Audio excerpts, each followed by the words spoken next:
This is the Orioles POSTCAST, your instant game reaction for the Baltimore Orioles. Part of the Locked On Podcast Network, your team every day.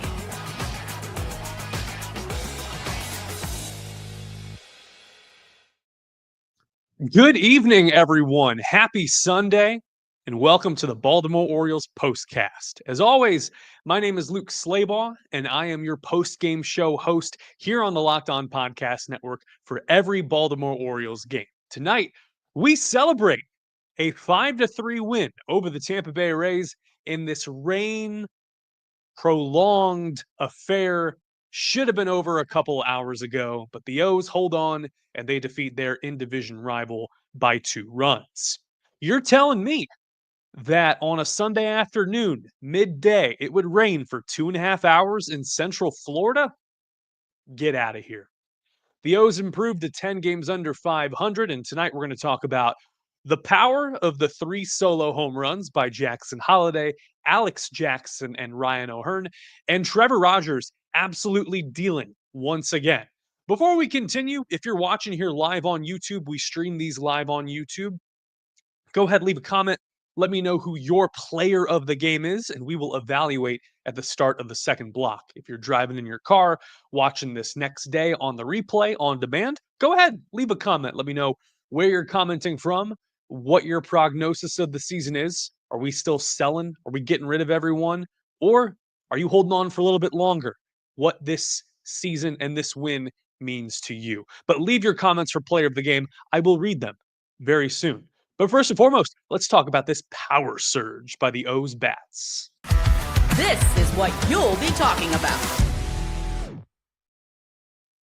Action Jackson Holliday from the jump, going up against right-hander Ryan Pepiot and doing it in style. Leadoff home run to right, slider hanging out over the middle of the plate, hits it to right field. Originally a 350-ish distance on the home run tape measure, upgraded to around 375 against Pepiot. But what a way to make a statement out of the gate. The O's have, besides that one start down in Tampa in June, the O's have hit Pepiot pretty well. Jackson Holliday with his second career leadoff home run and now tied for the team lead with 13. Taters mashed on the season. Cedric Mullins, the impending free agent, also with 13. So that was early cooking for the O's, got them on the board, and you thought, man, if they can find a way to manufacture a run, create some scenarios where they can score a couple innings later, perhaps they could keep the momentum going. It's been the problem in this series with the O's. All their offense has generally been confined to one inning. Jackson Holliday gets the ball rolling. Top of the third, Alex Jackson, 6th string catcher leading off against Pepiot, works the count to 3-2. And then he launches one into the left field seats for his first home run as an Oriole and makes it a 2-0 ball game. Really well done from Alex Jackson, who's got a little bit of pop out of his bat, the former Ray. And then we'll fast forward to the top of the 6th. Ryan O'Hearn leading off the inning against Pepiot. A 3-2 count, gets a changeup inside. You hang it, they bang it. Solo shot to right, made it a 5-2 ball game. O'Hearn's first home run in almost a month. June 24th was the last time the All-Star went yard. We want to talk about the game-changing hit today. We'll rewind it to the third with no outs and a lot of good things going on. We mentioned Alex Jackson already hit a home run in that inning. Jackson Holliday walked. Jordan Westburg hit a single to center field. And then let's leave it to Gunnar Henderson to put this game further out of reach of the Rays. Time to reveal where the game was won or lost. It's the turning point.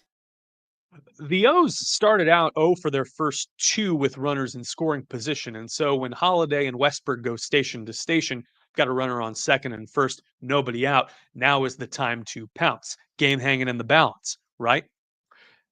Fastball out over the plate.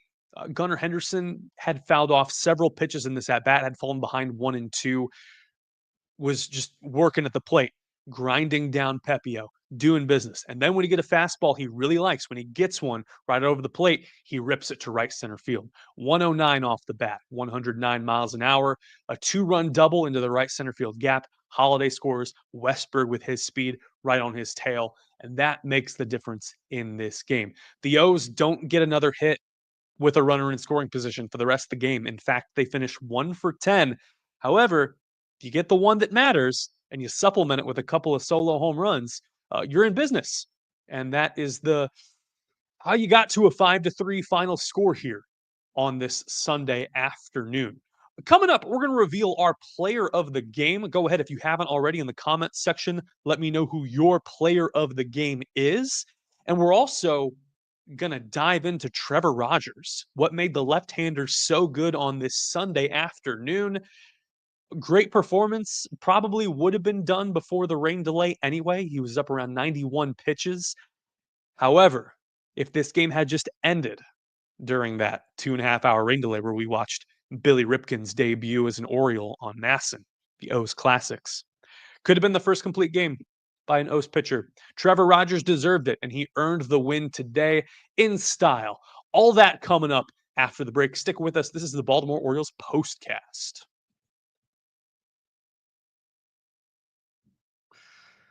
Get the supplies you need from the site made from the skilled trades. That's Supply House. Whether you're in plumbing, HVAC, or electrical work, Supply House is the reliable way to order products online.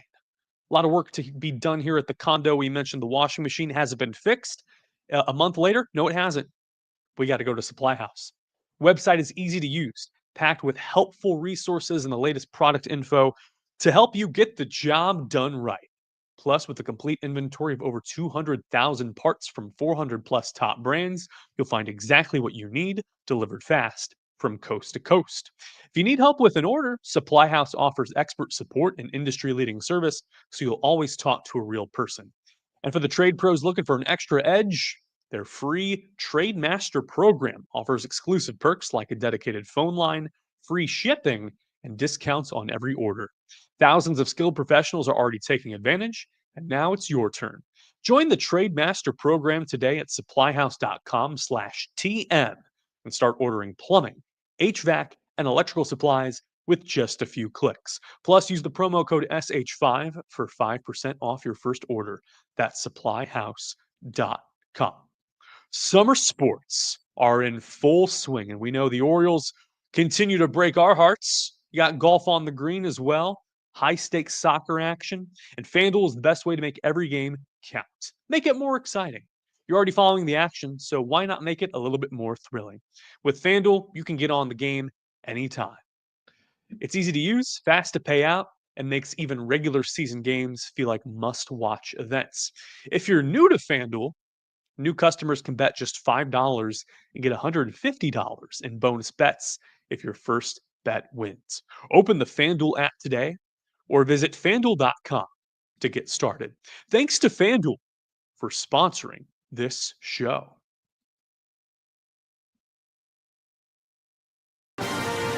This is the Locked On Player of the Game. When it comes to the impact and runs created, we're going to give it to Gunnar Henderson today. He had a couple of options in the lineup, whether it was Jackson Holliday scoring 2 runs with the leadoff home run that the O's would never give up the lead today. Felix Bautista certainly tried, but the O's never trailed in this game. But Gunnar Henderson driving in 2, he is back to the Gunnar that we know and love and sometimes are distracted by. 280 batting average, OPSing 806. His 22nd double of the year made it a 4-0 ball game at the time. And the O's did not surrender afterwards. We mentioned that bottom of the 9th inning. I won't touch on it too much because I know Connor likely will tomorrow. But Felix Bautista walking 3 batters, including the leadoff man, Danny Jansen, giving up a single to Taylor Walls to bring in Jansen, made it 5-3. Game-winning run for the Rays is on first base. Junior Caminero at the plate falls behind 3-0, then gets a fringe called third strike, or gets a fringe strike 1 called, which could have easily been ball 4, and chauffeured in a run to make it a 1-run ball game. Then a foul tip on a ball outside the zone, and then gets Caminero to strike out swinging on a sinker low and away on that 3-2 count. Bautista had not pitched in 10 days, and it showed. Mechanically, he was off. It was hard to watch. Luckily, he was able to get out of it okay. Trevor Rogers, wheeling and dealing. 6 strong innings. Fastball peaked around 94 miles an hour. he was sitting around 91, 92. And that is not an issue if you get 11 groundouts to 3 flyouts. Some trouble early, a rocky first inning, 21 pitches. However, no runs allowed. Works out of a jam and is done really well. From there, he starts to see his off speed and breaking stuff work a little bit better. Gets Danny Jansen called out on strikes with the sweeper on the black, 77 miles an hour. Gets a Jose Caballero looking on a fastball up. It was great stuff. A 9-pitch inning in the second got the rhythm going for the left-hander Trevor Rogers. Only real issue he ran into will go bottom 4. I know he gave up a run there in the third. There's a lot to dig into there, but in the fourth in particular, Danny Jansen gets a cement mixer slider down the middle, made it a 4-2 ball game. And with that, Rogers is an interesting case. I was reading up before this game. He was due for a little bit of regression. Rogers is a markedly improved pitcher than the one we saw last year after the trade deadline, but he was sitting at a 200 batting average on balls in play heading into this start, despite opponents hitting the ball rather hard, about 50.5% of the time. Now, that's not a great hard hit rate, but when it's hit right at people, you got line drives hit at Colt Cowser and Ramon Laureano and all those people out there. Again, hard hit rate only matters if it's hit where people aren't. And only one of the fly balls that Trevor Rogers had given up prior to this outing had been hit for a home run. Now I think that's 2 home runs out of the 37 fly balls he's given up, which sits at 5%. Prior to tonight, it was 1 of 33, which is 3% home run rate. And that's a lot lower than the 10% rate he usually gives up, and the league average is around 11.4. All this to say, there's a little bit of regression due. Even for the runners stranded rate, Rogers had been above league average. So he's turned a corner for sure, but he was due for that type of damage against him. Bottom of the third, gave up a double off the center field wall to Yandy Diaz. He would then score on a Junior Caminero single to make it 4-1. That was in the bottom of the third. In the fourth, there was a little bit of hijinks there as well. Caballero singled right after that Jansen home run. Taylor Walls then bunts, fielded by Alex Jackson, and the throw is spiked short of second base. Probably could have gotten the easy out to first, so you'd have 2 outs in the inning, and you're up 4-2. So that runner at second base doesn't mean a whole lot at the moment. But it's past Jackson Holliday who's covering the bag, and then Gunnar Henderson again, supposed to be backing up that play, doesn't uh, field the ball. And all's well because almost only counts in horseshoes and hand grenades. They get Chandler Simpson to bunt, pop out to Rogers, and then Ha-Seong Kim flies out to Cedric Mullins to end the threat. So a good day for Trevor Rogers. Final line on him: 6 innings, 2 earned runs, 5 hits, 2 walks, none of which come around to score, 3 strikeouts, and a home run given up. Retires the final 8 to end his effort, and a 1.74 ERA for Trevor Rogers. A well-earned win. He is 3-1 on the season. Yennier Cano and Andrew Kittredge get holds, and Felix Bautista with his 19th save of the year. Might as well talk about the ejection. We've got a couple of minutes here. We go back to the top of the third. The O's have already sparked a bit of a rally. They're up 4-0. And Ryan O'Hearn flies out. There's 1 out in the inning. Ramon Laureano is up at the plate. He had already been shorted by home plate umpire James Hoy. Got struck out on a changeup looking that was high. Got a called strike against him that was a little bit high and in. So the zone was favoring the high strike. And even if you look at Felix Bautista's 9th inning, a lot of stuff getting called off the black. For a hitter, this is discouraging. So Ramon Laureano with 2 strikes gets rung up on a check swing. Could have gone either way. If you make an honest effort to strike the ball, which is the definition of a swing, if you make an attempt to strike the ball, yeah, you're liable for a check swing called there. Could have gone either way. He gets rung up by the first base umpire for a check swing call. What happens next is understandable. Laureano spikes his helmet, starts to take off his batting gloves and remove his shin guards. He obviously appears to have forgotten that there was only one out in the inning. James Hoy sees the helmet fly, and when he sees the shin guard hit the ground, he immediately tosses Ramon Laureano. Justifiable. One, you have to know how many outs there are. That's basic baseball. And two, anything with an equipment piece, it's an absolute no. You're gone. That is what clubhouses are for. Any frustration, venting, throwing stuff, like we've seen it. I mean, in my time, I have seen major league pitchers throw gloves down the hallway into the clubhouse and scream obscenities that I can't repeat here. But doing it on the field is absolute loser behavior. It was phantom roid rage and lame. Anything with equipment on the field is dumb.